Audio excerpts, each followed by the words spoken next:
Hello, it's the 2nd of October, not the 1st. I was traveling yesterday and I've got a little bit of the story to share about that at the end, but that's why I didn't do it yesterday. I didn't forget. Um, so I've got some things to talk about from the past month of blogging, and it's mostly not books. I think I finished Don Quixote, and I'll link to my blog post about that, but there's not really much for me to say about Don Quixote. It was long. I enjoyed some parts of it, and I don't have it to hold up this time, unlike the last two times, because I sold it as soon as I could. Um, but I'm glad I read it. It's an important work. I will appreciate other things much more now, I'm sure. Um, but I was in such a hurry to get past it after reading it for so long that I forgot to watch the Wishbone episode, which of course is the first time that I ever heard about Don Quixote. It was from Wishbone, so I've still got to do that. Um, but it's mostly not books, so I'll do books toward the end. I'll start with DVDs, and because I think that it's an important thing to show what wonderful things you can find at library sales, and currently what I'm doing is collecting DVDs. And some of them are from a library sale, some of them are from another library. Actually, none of them are from another library sale, but some of them are from a second-hand store, which is kind of like a library sale that also has clothes and furniture and toys. But oftentimes it has DVDs for the same price, or maybe less, or maybe more, that you can get them for at a library sale. So I thought that it was going to be a very dull library sale DVD report, because I only got one DVD in the first time I went to a library sale this month, and that is, of course, the first one that I'll show, but it turned out to be a very exciting one, and it has to do with it's kind of a loose rule of threes where I have three movies concerning a particular artist that I must have, and then for the end, and then that's the end. I don't need any more, and I don't get any more to limit my DVD collection, but also ensure that I have some DVDs that I really, really want, so that I don't have to subscribe to every streaming service. And I say that it was potentially going to be a dull DVD report, not because I didn't like the DVD that I bought. In fact, I thought that I was buying it thinking I would just return it eventually because it wasn't that important a movie to me, but it turned into an important movie for me, and that is Selma by Ava DuVernay, about Martin Luther King Jr. And it's one of those great biopics that's not from the beginning to the end, so it doesn't end with him being killed, which is nice. Um, but and I didn't know much about it. I knew about Ava DuVernay. I've seen the only thing I think that I'd seen by her was A Wrinkle in Time, which the movie I liked more than the book because I didn't like the book that much, which I know is blasphemy to some people. But I liked the movie more, but I didn't like it a lot, and so I was. But this I knew would be the true test of Ava DuVernay's skill, and I liked it so much, and I really want, because one of the Denzel Washington movies that I'd like to own is Malcolm X, and I think this will go nicely on my shelf with Malcolm X. And just briefly, and I'll kind of come back to X-Men a little bit later, but I don't know, it hasn't been reported by the movie reporters that I put the most stock in, but I saw something on Twitter a while back that um, when they reboot the X-Men, they're considering casting Professor X and Magneto as with black actors. And this is, I think, because Professor X and Magneto were originally based on Martin Luther King Jr. and Malcolm X. Different philosophies working toward the same equality goals. And so I think that what they should do is they cast David Oyelowo as Professor X, and they cast Denzel Washington as Magneto. And because if you're going to do it right. Cast the people who have experience. So I'm was surprised by how much I like this movie, in part because my last Ava DuVernay experience was not the most positive one. But going forward, I'm excited by the prospect of uh, what her career will be. I think she's still fairly new. Not that she hasn't been around working, but that now she's getting to really do the big things. Um, and what was also interesting about this movie was that the family of Martin Luther King wouldn't release his speeches to be used in the movie. So they had to, I don't want to say riff, but I think that probably is an appropriate word, riff on the speeches, because he gives speeches in the movie, but they're not his speeches, so they had to rewrite Martin Luther King, and I think that was an interesting uh, angle. That's one reason why I have been interested to see the movie, um, was because I wanted to see how that worked. Also, as I think the last time uh, I found something like this, it was Ali, the Will Smith movie. This came factory wrapped, so that's another thing. The DVDs, for the most part, are used in that they have been purchased and owned by somebody previously, but they haven't all been opened. So that was a really cool thing to find. And then, same library sale, but different day, I found these 4 movies. I'll hold them up one at a time. This one, unless it impresses me like Selma did, I plan to try to sell or donate back to the library. I saw it when I bought Selma, but I didn't buy it. And then I convinced myself to buy it because I, well, the long short story is somebody mentioned somewhere that Denzel Washington hadn't won an Oscar for Malcolm X, and I was about to watch Training Day, which I knew that Denzel Washington had won his second Oscar for, and I assumed the first one was for Malcolm X, so I looked it up, and it was for this movie. And this movie is, I haven't looked much into it other than Denzel Washington won the Oscar, and that's why I was curious. It's about the Civil War, and that is all I know. And it's got Matthew Broderick in it, and Denzel Washington, Morgan Freeman. I'm excited to watch it. I probably won't keep it, but it's Denzel Washington won an Oscar, and therefore it's an important movie for me to see, especially having recently seen Training Day, which I very much liked. Um, although I do think that he probably should have won an Oscar for playing Malcolm X. I couldn't say no to this movie for many reasons, but chiefly among my rule of threes, which is a loose rule.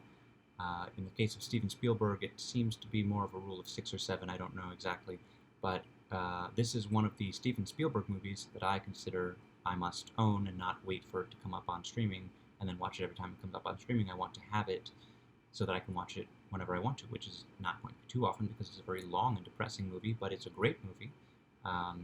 It's also got Liam Neeson and Ralph Fiennes in it, so it counts toward my totals for those 2 actors. And Ben Kingsley, who is not one of the actors who I consider that I have to have a certain number of movies by, but still, he's a great actor. So this brings me down to one existing Steven Spielberg movie that I feel that I must own, which is Lincoln. So there's that.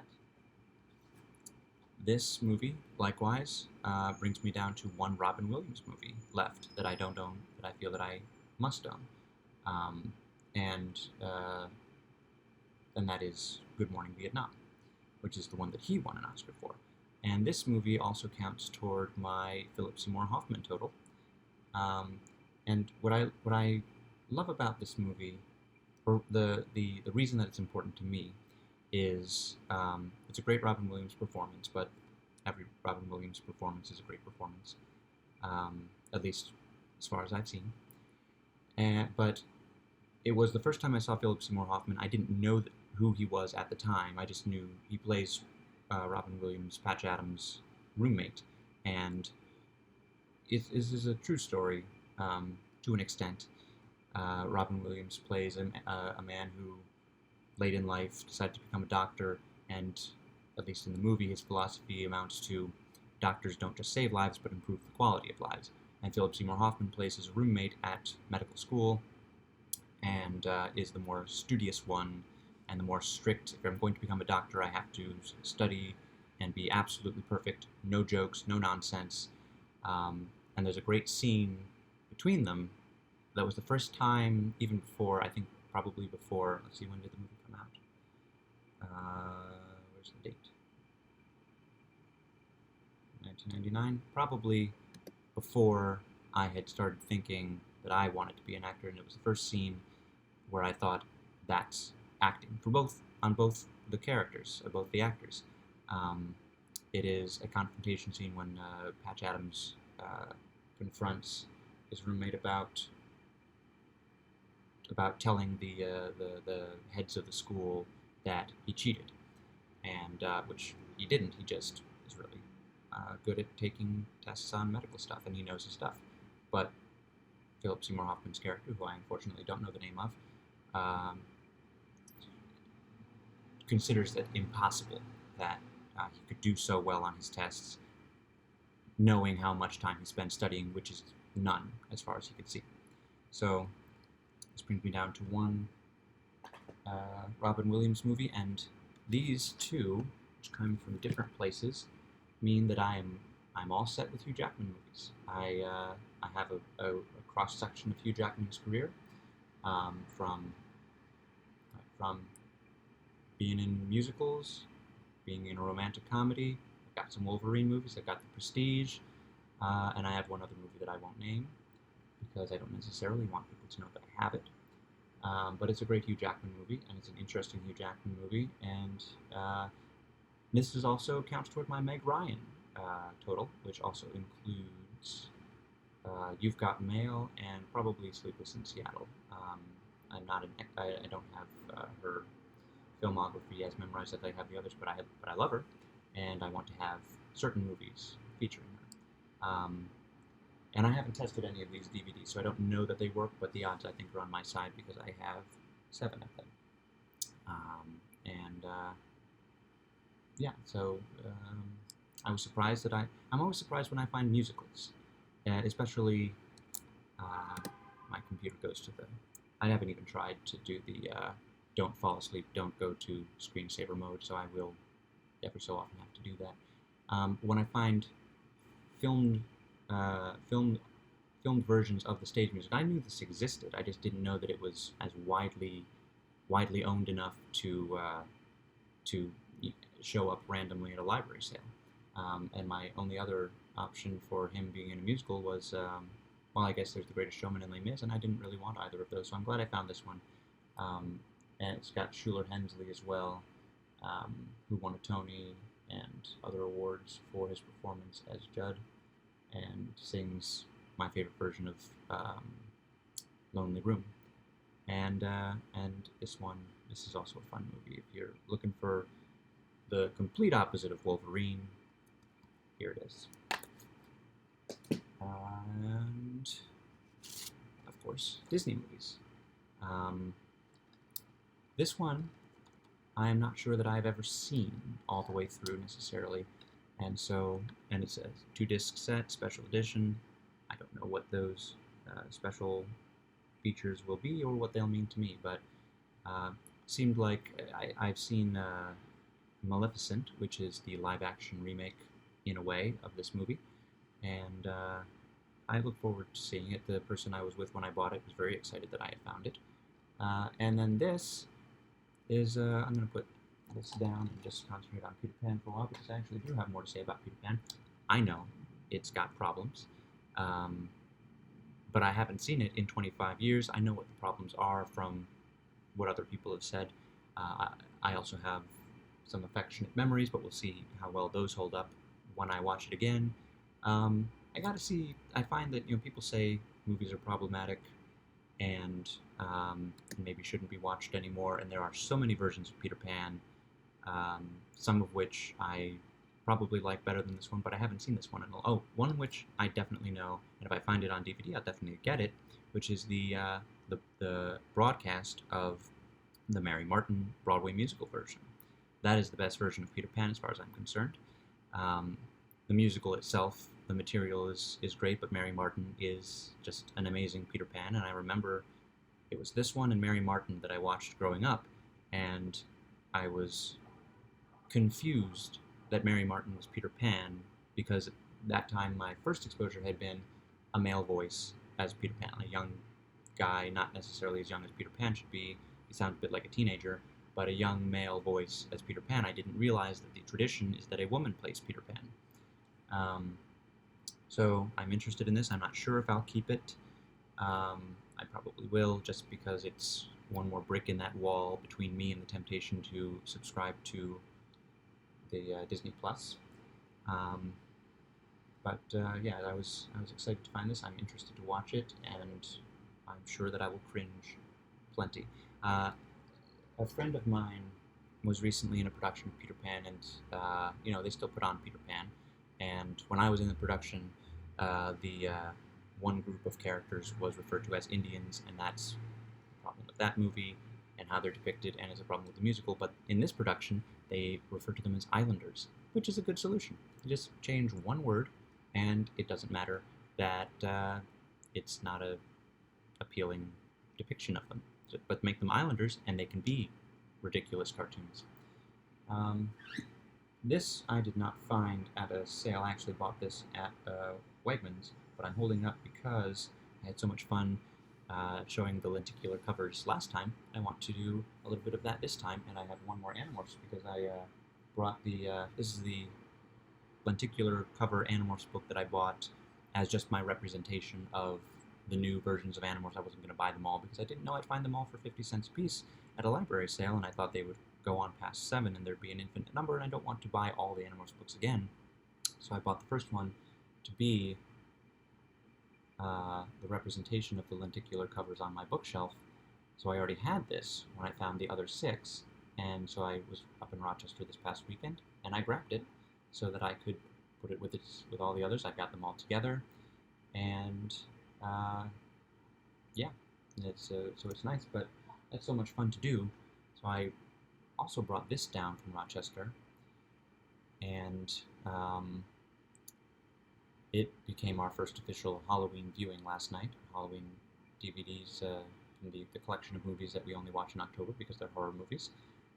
This also is based on one of my favorite Stephen King books. Very interesting book, very different from the movie, and very short, so you can read it in no time, and I recommend you do. You don't necessarily have to read long books that everyone says you should read, but really, if someone says you should read a short book, it'll take you a couple of days. And Carrie is very short, but that's fun. I'm finding, ever since I really got into the lenticular Animorphs covers, I'm finding I've got a lot more lenticular stuff than I thought, so that's fun. In a similar vein to finding great DVDs for cheap at library sales, I was at the Brooklyn Book Festival and the Broadway Flea Market last 2 Sundays ago. And at the Broadway Flea Market, I got a ton of pins. I'm not going to show any of them. They're small. They're mostly just, they were free or for $1, and they're raising money for Broadway Cares Equity Fights AIDS. And so they were easy to accumulate for not much hassle, and I loved collecting them. I had Les Mis and Phantom among them, and I also had my vest full of the political buttons, which at the Brooklyn Book Festival caught the eye of, let me just check here, Second Shelf, which is a British independent bookstore, and the person at their table at the Brooklyn Book Festival took my picture and put it on their Instagram, and it's got 204 likes and a couple of comments, and I'm going to link to that down where I link to other things. And just as under the category of when I appear on other people's social media, which is cool. That's part of the reason that I wear the vest. I also have a message about it doesn't matter who gets the Democratic nomination. I'm going to vote for that person instead of Trump, no matter who it is. But it's also to get attention. So that happened at the Brooklyn Book Festival. Both fun things where you can find fun things, and a couple of the things that I found were books, which didn't cost very much because a lot of people give away their books. For instance, these are 2 parts of a memoir. I'm not going to try to pronounce the name, but it's right there. And these were free because I signed up for the company's, what do you call it, when they send mass emails out, newsletter I signed up for the company's newsletter, and they said if you sign up, you get a book for free. And then I took this one, and they said, oh, you should take this one too. So I got 2 free books. I will read them next year. I'm excited to read them. I know nothing about this story, but it seems like an interesting and probably an important story, and I will report back after I've read them. I also found these 2 books, which were not free, but they were $5 for both of them. Now, Colson Whitehead, recently making a lot of headlines for his new book, The Nickel Boys, and I went to an event at the Upper West Side Barnes & Noble featuring him, and he talked about that book. He talked about his other books. Didn't mention this one necessarily, but this is the one that I found, and I remember leaving that thinking, I don't necessarily want to spend $30 on a new hardcover right now. I would like to read one of his books, and opportunity presented itself. So I will also read this next year. Not sure exactly when. I'm thinking probably March or April. And Joyce Carol Oates was at the Brooklyn Book Festival, which, for the first time, made me realize, not that I didn't know it, but I didn't really think of it, I hadn't read any Joyce Carol Oates, and so I saw her signing stuff, and I thought I should read some Joyce Carol Oates. That's a name that keeps popping up. It's an author that has been around for a while, done a lot of things. I should read. So this book and this book appeared to me at the same time, and I took the opportunity. So now I will just get into a little bit of mustaches make noses itchy. A little bit of other things that I wrote about on my blog. I only completed, let's see, 1, 2, Don Quixote, but I've been reading that for a while, and I only read 3 books, cover to cover, and I want to write more and more on my blog, and I try every year to write more individual entries than I wrote the year before, and it's not going to happen this year probably, but it does kind of get me to write things that I wouldn't necessarily write, and about things other than books. So the first thing that I wrote this year was called Some Things Should Not Be Ignored, Many Should, and it was just about, it was inspired by the Straight Pride March in Boston, which is a ridiculous thing, doesn't need to happen, shouldn't happen, sends the wrong message, but my thinking was, when I saw that the protesters were getting more attention than the straight pride marchers, was nobody would have known if the protesters hadn't gone there. And so the straight pride march gets press, gets attention, which is what they wanted, and it was disgusting things, and the straight pride march, it was more of a Trump rally. It was, I think there were gun rights people there. I didn't pay much attention to it because I tried to ignore it, and that's the point. If it had been ignored by the people it created the most fury in, who went there and protested, it would have been ignored by the media. It wouldn't have gotten any attention. It would have been a dud, and that's how I feel about a lot of things. That, I mean, it's sometimes you should protest, you should march and bring attention to things. Other times you shouldn't, because on the one hand, as I said, it would have been a dud. It would have been a failure. They wouldn't have done it again. But also, as far as I can think of it, the best way to encourage more straight pride marches is to shame them for having a straight pride march. It's a ridiculous thing they're doing. They're doing it for the wrong reasons, but they'll do it again if they get what they want out of it, which is attention.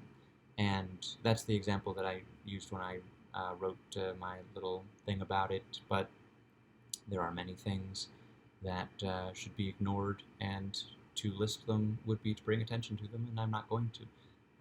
But if we're Facebook friends, or if you're following me on Twitter or Instagram, which probably means we're Facebook friends, and I don't post about some big news story, that's because I'm ignoring it. I'm not spreading it around. I'm aware, probably, that it's happening, but I'm not giving it attention. Because only some things should get attention, and we need to put more attention on them, so we shouldn't distribute our attention too thin, because then other things don't get as much attention. The Straight Pride March is a distraction from the real problem, and the solution to the real problem is, I think, my next, well, that's Okay, so there's a couple more, but they're all kind of a piece. One thing that I didn't ignore that I normally would have, but I was wearing my vest with all the buttons, was I was walking down Broadway, having just sold Don Quixote, having waited an hour and a half for the person who I was there to sell it to because I had arrived when he suggested I arrive, but he wasn't there. But I was told he might be back, and I waited for him to come back because I really didn't want to carry all of those books and DVDs that I brought uh, with me for the rest of the day and then have to come back again to sell them, and I had the time. And then I was walking down Broadway, and at 72nd Street, at the subway entrance, there were a couple of people waving Trump flags, and I'm wearing my vest with all the buttons, and there's a crowd, and the crowd, some of them are yelling at them, and normally I would have walked past it, but I stayed for some reason, and I talked to people about why we stay and watch such things, and mostly it's the train wreck quality. I was also curious how they would respond to my vest if they saw it, and I kind of, encouraged by some of the other people there, I kind of moved toward the where I could be seen, but there's still a few people between me and them.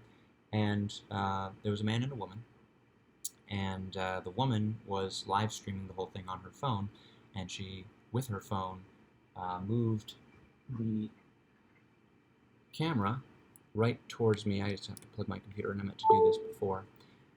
She moved her phone towards me so that she could see, so that the phone got a clear view of my vest. So everybody watching that on Facebook or Instagram or whatever saw my vest, and I have to wonder what kind of comments were made on the live stream.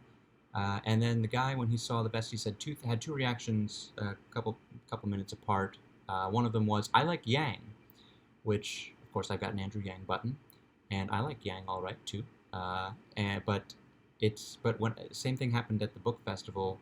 The only person who responded to my vest, well, a couple people responded, but but like mostly smiling and thumbs up and that sort of thing. And then, of course, Second Shelf Books Instagrammed it. But some guy there also saw my vest and just said, "I like Yang."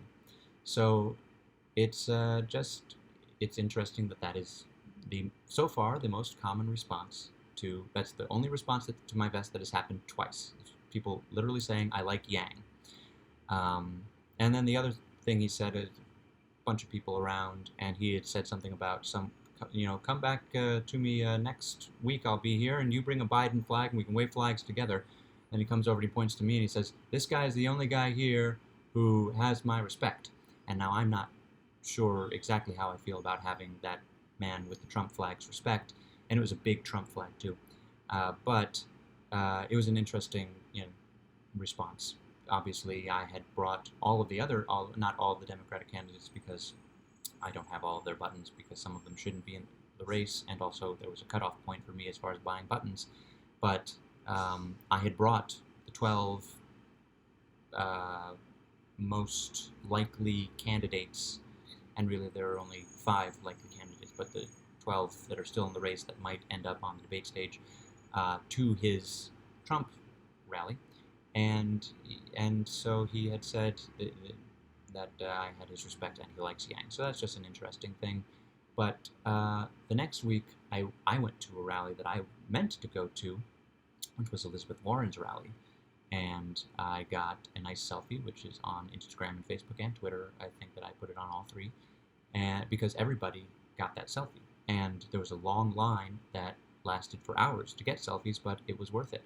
And in that, and there were protesters there too. There were the Trump protesters, but there was also, I don't know what they were, but they were like beyond the Democratic candidates, people who were saying none of the Democratic candidates are going to be good enough, and so we have to do what we want, what they want. And they would move along, and they had a little microphone speaker thing, portable, and they would move along the line. And once again, I was hoping people would just ignore them, and I tried to just ignore them, keeping up the conversations with the very interesting people we had met in the line. And they moved past us, and then somebody just past us grabbed the microphone from them. I think it was a nice exchange, because I think it was, "I will give you an answer to the things you're saying if you give me the microphone to speak." And so it worked, but still we could have just ignored them and they would have gone away. And they would have not gotten what they wanted in exchange for being obnoxious. But Elizabeth Warren was wonderful. I loved her speech. We had a good place. I could kind of see a little purple dot that was Elizabeth Warren under the arch. She would wave her arms, and she was very animated. She said wonderful things. Uh, it was a site specific speech because we were close to the site of the um, I always get this wrong, the Triangle Waistcoat Factory fire, which was a disaster in which more than 100 people died, mostly women, and it led to more workers' rights progress. And she, of course, knows that all about that sort of thing, and so people there learned the history that they were standing in. And then the line was long. We met interesting people. We talked to them. And toward the end, it started speeding up because what she was doing, as opposed to talking to people that she was taking selfies with for a little bit, she realized got to get through a few thousand people. And so when I got there, I'll just describe what happened. She's standing there like a football player because some people run up, they shake her hand, they put their arm around her, and that's what I did. And they pose for the selfie, which is taken by an aide, which means it's not a selfie, but whatever. But some people ran up and just wrapped their arms around her and hugged her, and so she braces herself for that, and that's how that's how she was when I approached her. It's like, I almost wanted to say, I'm not going to hurt you, because she's not a big person, and she had this happen over and over and over again over the course of the night, and but it shows she has stamina, and one of the things that I admire about her. I think that rally pushed me over the edge of officially being, I'm going to vote for Warren, but there's still time for Amy Klobuchar or Pete Buttigieg or Cory Booker to convince me otherwise, or Kamala Harris, or one of the people that I won't name because there are too many people to name, and I don't want the video to be too long. But so that was a great experience. If you can go see these people, I've now been to see two of them. Kirsten Gillibrand, felt inspired by that. There's something about being in their presence. I kind of went to a Sanders rally last time around, but it was much more packed than the Warren rally and therefore much less comfortable. And I was way out in the street. I could hear it, but I could barely see the arch of Washington Square. Same place, but different situations, and I didn't like it as much. But I went to a Hillary Clinton rally. I've actually been to two Hillary events in my life. One of them, I believe, was in 2004, and it was a small thing when she was a New York senator, and she just came to Rochester and did a thing, and I went with my mom. And I had previously gone to see John Edwards with my dad, and it was nice while I was there, but in retrospect, I'll let you Google John Edwards, not the meeting, the presidential candidate, former presidential candidate. And but then I went to see Hillary in 2016 at the Jacob Javits Center. That was a lot of fun, in part because I could sit down for some of the time, although I did stand and clap with everyone else because we were excited. But if you can go see these people, it's a great way to get a real sense of what they bring. And just comparing Kirsten Gillibrand to Warren for their rallies, Warren is 20 years older than Gillibrand, but more fiery and I think that Gillibrand can get there. I really like her. I want her to be president, hopefully one day. But I want a lot of people to be president who will never be president, because there can only be so many presidents unless we go into a tailspin as a country. But you could see why Warren was capturing people more than Gillibrand, and I think that Gillibrand will learn from this experience, and she will almost certainly run again, and people will have forgotten all about Al Franken and that whole thing. I'm sorry that I mentioned it just there. And maybe she'll do better next time. But if you have the opportunity, go to the rallies with these people. You won't necessarily get a selfie, but it's an exciting thing. Let's see, because there's a lot more this time than there's that. I won't say much about my story, the PC Police, subtitle Manhattan, but it's a short story. I'm very proud of it, and I will link to it down below.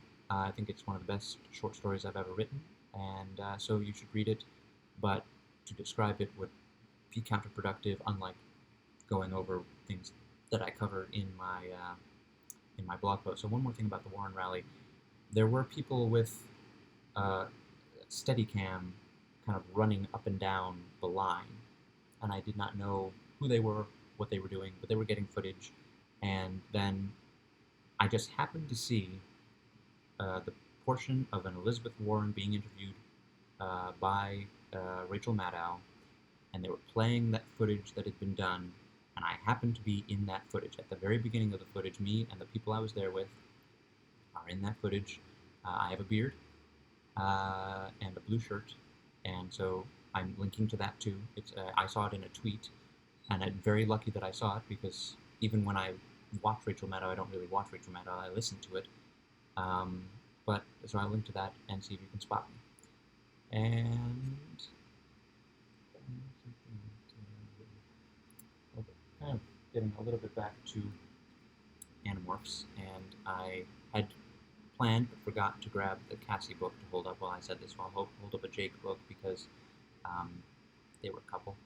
I wrote out, well, I've mentioned the Nerd Goat podcast, and they said at one point in the podcast that they want to showcase, I suppose, the nerd goats of their fans. And so they said at first it was going to be a number that you can call and leave a message, and then the producer said you can record it and email it to them. And so that's what I did. And they said keep it under 2 minutes. Mine is 1 minute 50 seconds, and I did Cassie from Animorphs. And I'm going to link to what I wrote out. I won't recite it here because even though it's only 2 minutes, I want you to read it because it's well put together. And I'm hoping that I will eventually be able to link to an episode of the Nerd Goat podcast and tell you that you can listen to it on that episode. So that's another reason for me to not do it here. But, you know, take a chance like this. If they say, send us your thing and maybe we'll showcase it, and you really want it and it's something that you're really into, then go for it. And I've had my voice on popular podcasts at least once, possibly twice, and it feels good and it's fun to do, and it's also just interesting to take an assignment like, what is your favorite fictional character, superhero, nerd, greatest of all time, in, I don't know, 700 words or less, because that's approximately 2 minutes. So it's an interesting, it's a thought exercise and a writing exercise in some cases, or just a recitation exercise, performance exercise, and making your case in as short time as possible. Which kind of brings me to one of the next things, which is AIs make bad editors. And if you're watching this, and I hope you are, you didn't see a commercial, because not enough people are watching this, and YouTube doesn't consider it a valuable video, or me a valuable YouTuber, and so it doesn't run commercials that make money ahead of my videos. And if it did, I would put a stop to it. But if I had enough people, I would create a Patreon, but that's way in the future. But I watch a lot of videos that do have commercials, and a lot of the commercials are for Grammarly, which is an app that corrects spelling and grammar, and because I click the after 5 seconds you can skip ahead every time, I only ever hear the if you write anything, you should get Grammarly. And it really annoys me because I write everything, and if I used Grammarly, I think that it would all be a lot worse. And then there's a number of reasons for this, but chief among them, you're not writing for a machine, so if a machine is impressed with what you're doing, that's not necessarily going to mean that it's going to be effective. Have a human being go over your writing for you, because a human being will be able to tell you if a human being will get what you're trying to say, whether it's a cover letter or that's really most of or a budget proposal or a grant application. You're not writing for, maybe you are. I doubt most people are writing for machines when they write, but I never am. But and also the other reason, this is one more way to not interact with other human beings, because and this is what I read about in the article, the reason I consider myself a good writer, other people have said I'm a good writer, and the reason I'm good is because when I was in my feral stage as a writer, I had my dad, my mom, my professors, and my friends who were also writers going over my stuff and telling me how it came across to them, what should be fixed, and I learned to differentiate between what I agreed should be fixed and otherwise. Uh, and it's a great way to build relationships with people, and it's a great way to build writing skills. And an artificial intelligence is not going to give that to you. And so I really encourage, if you write anything, don't use grammar.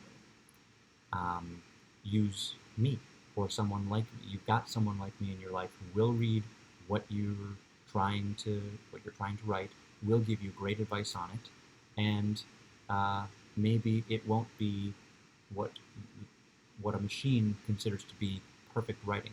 And a machine, admittedly programmed by people, but not necessarily people who are great writers or care about great writing, but know that they can program in the rules.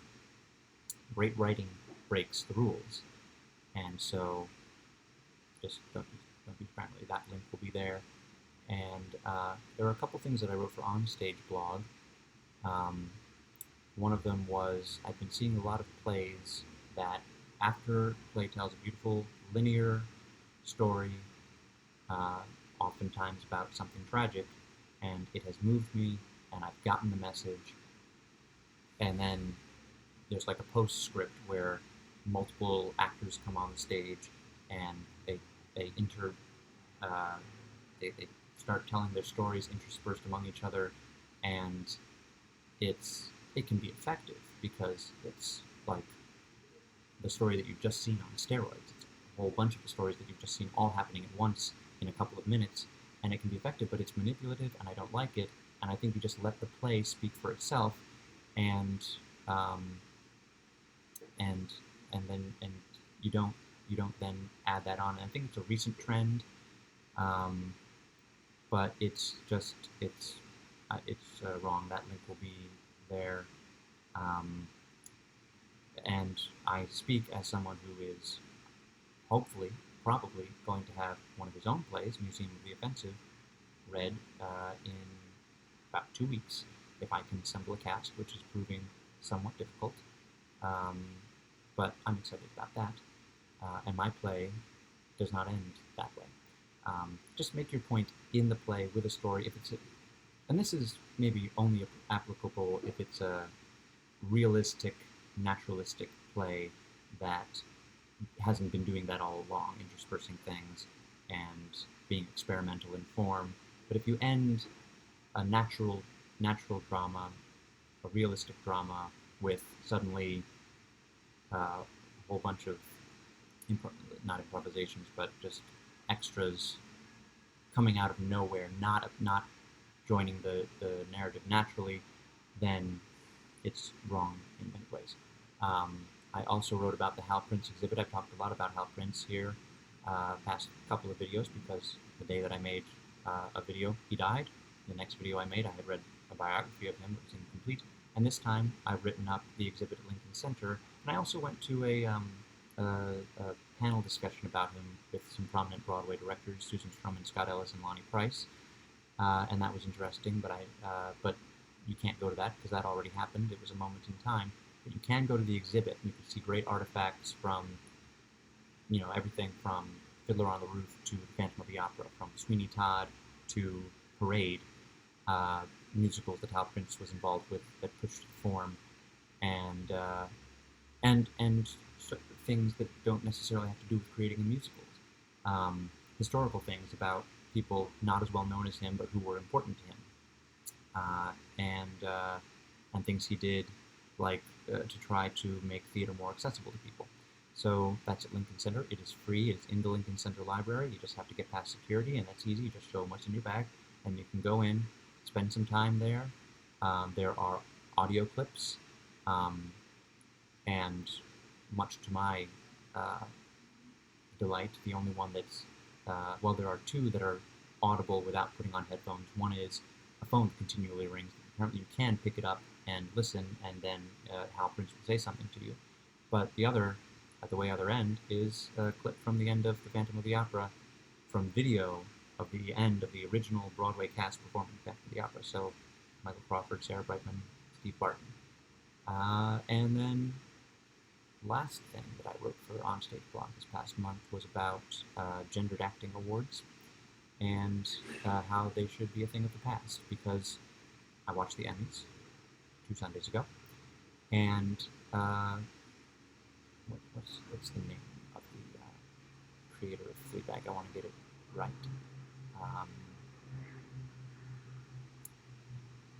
Bill Hader and is not the creator of Fleabag, and Phoebe Waller-Bridge both won for Best Performance in a Comedy Series, because there were two separate categories, one for men and one for women. But they were competing against each other as writers. She won.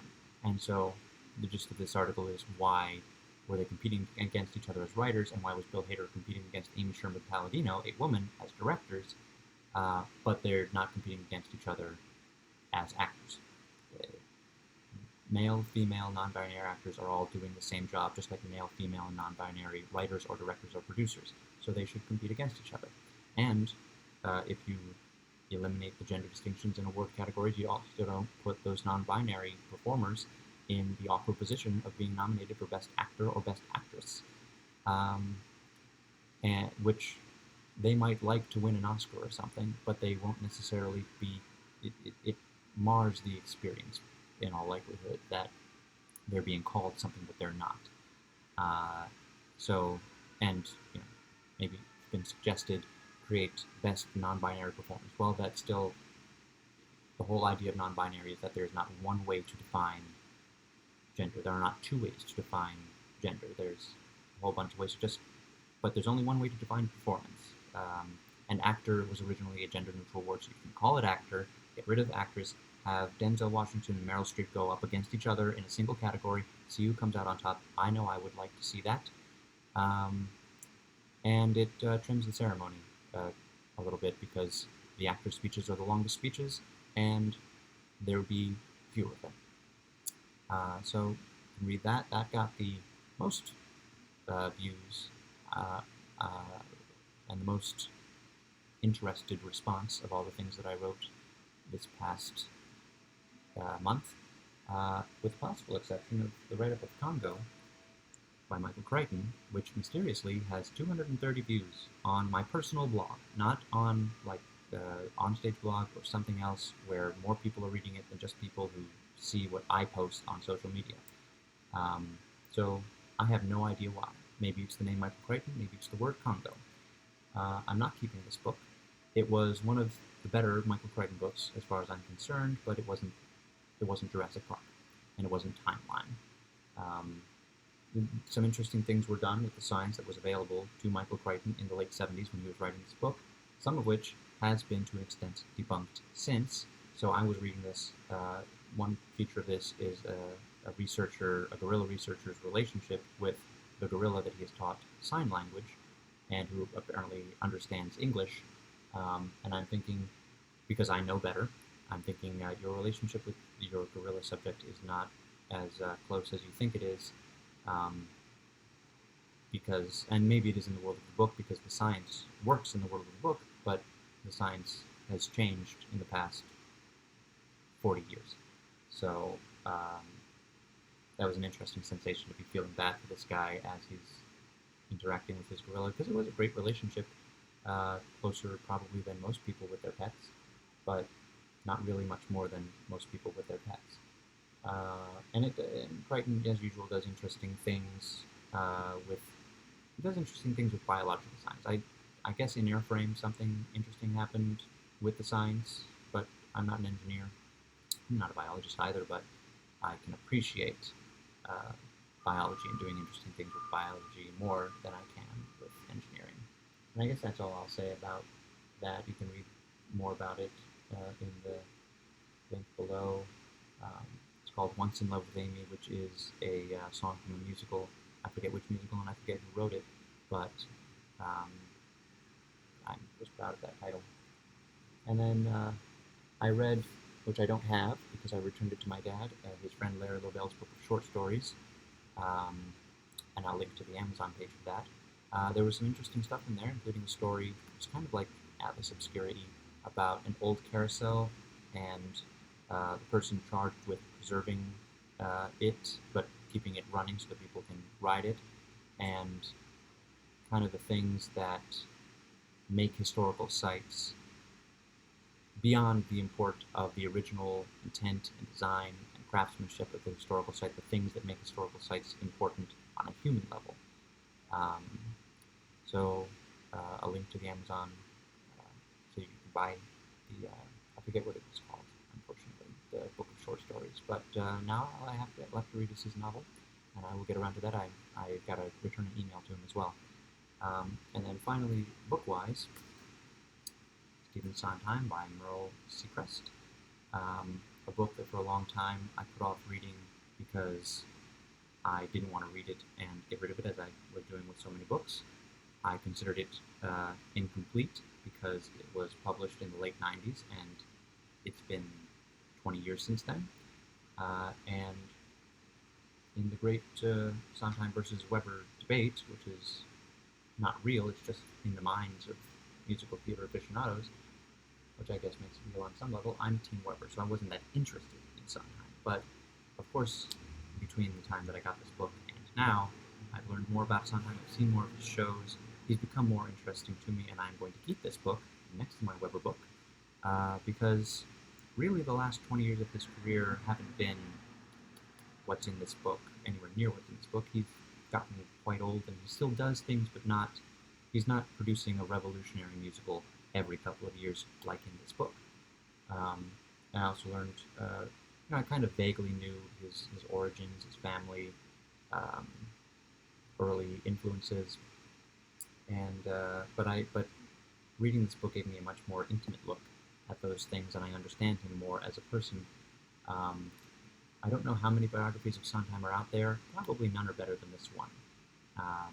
But you can't have mine. I'm keeping it. But look into him. And it also gave me the idea, because last year around this time I read the Weber book. This year I read the Sondheim book. Those are the two obvious books, but I've got more books about the writers of musicals. And I think that, especially given that this year, as I said in my last video, I didn't really have a plan for September. The month of September will be the month in which I read a biography of a musical theater artist.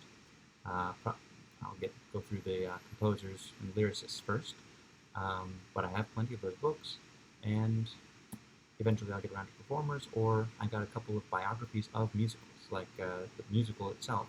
The journey of the musical is the subject, not the writers of the musical.